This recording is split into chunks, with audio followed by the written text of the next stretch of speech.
Welcome to Factory Configuration Demo. Press the Configure button on the left screen to launch the specially built Factory Configuration interface. The main screen consists of three parts. Common information about the entire company is displayed at the top region. The middle region consists of 5 tab screens that you can use to configure data related to work center, holiday, task, component, and executive. Details of how to navigate and use each tab screen is separately explained in a demo with the same name. At the bottom of the Factory Database Manager, in short FDM screen, you can see 7 buttons in 2 groups, 2 on the left and 5 on the right. Let us understand company level information seen at the top of the FDM screen first. Company name. Type in your company name. As you type in a company name, the first 25 characters are replicated in the short name edit box as a matter of convenience. However, you are free to edit it.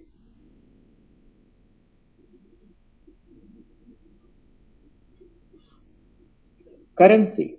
Select the currency in which you work.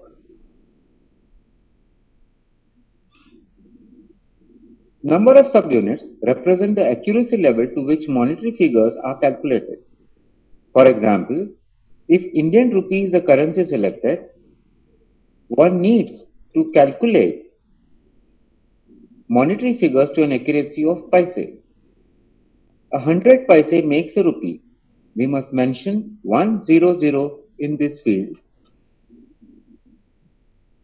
100 is applicable to most known currencies in the world except for some like the Japanese yen, where this field value is set to 1. Time zone. Scheduling engine always works to Greenwich Mean Time in order to handle plans spread across different time zones.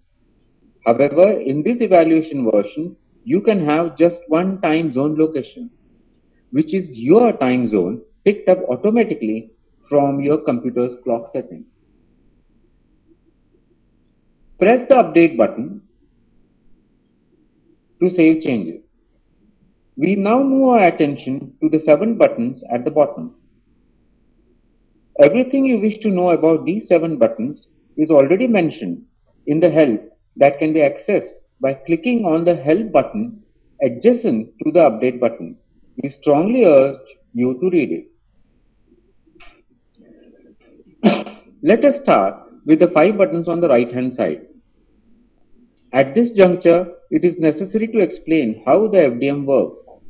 FDM always works on a local copy of the factory database, not the one currently being used by the scheduling engine. That offers you flexibility in leisurely defining or modifying the local copy until it is found correct for uploading to the scheduling engine. Uploading happens only when you click the Use button positioned at the lower left-hand corner of the FDM interface screen. By default, this button is disabled and will become enabled within a session only when the factory database is found to be valid.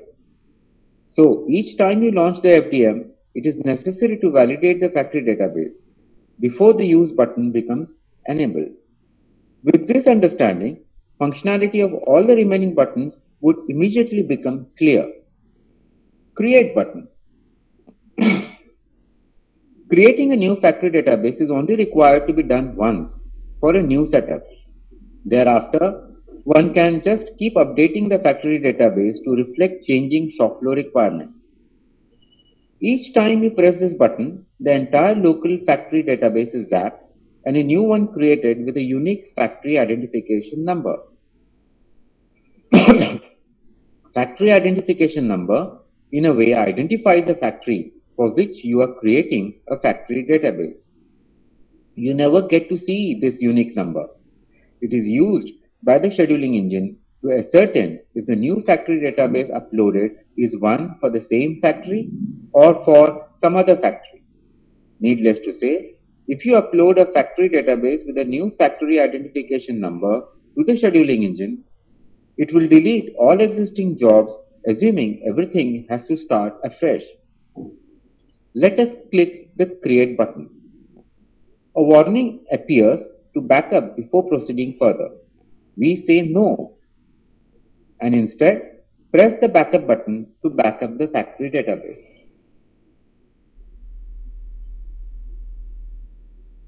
A dialog box opens where you can select the location and the name of the backed up factory database file. We save the factory database as myfactorydb.ini by overwriting the existing one. Press yes to overwrite. Okay. Let us once again press the Create button. This time we confirm creating a new factory database by clicking yes on the warning message. You can immediately see all existing factory information has vanished. You are now free to create a new factory database. Since we had backed up our factory database, we can always restore it to its original form by pressing the Restore button. A warning message again flashes to back up the current factory database. Since we have just created a new factory database with nothing added in, there is no need to back up. So we click the Yes button. A dialog box opens to enable you to browse and select an already backed up factory database file. We select myfactorydb.ini and press Open to restore the factory database. Let us now turn our attention to the Reset button. Reset button will remove all new entries made since the last use of the factory database. However, any alterations made to existing entries remain intact. Let us change name of the carpentry shop to XYZ and update. And press Update. This is an alteration to an existing entry. We also add a new work center ABC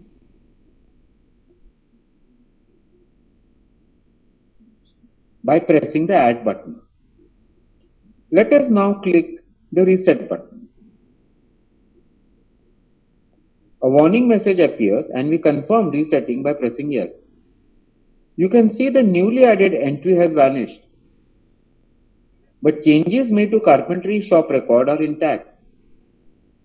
Note, when the Use button is pressed, local copy of factory database with FDM is copied to the scheduling engine.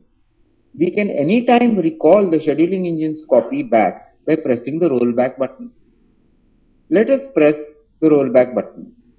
Again a warning message is flashed just to allow the user to back up the current factory database if required before it is overwritten by what is currently in use as the scheduling engine. Let us press Yes. You can see the local factory database is recreated to match one already with the scheduling engine. Let us scroll up to carpentry shop record. You can see alterations we had made have vanished. The use of Validate and Use button is obvious. If on pressing Validate button, factory database is found to have errors, they are displayed for user to correct. If factory database is found error-free, the Use button will become enabled. Thank you.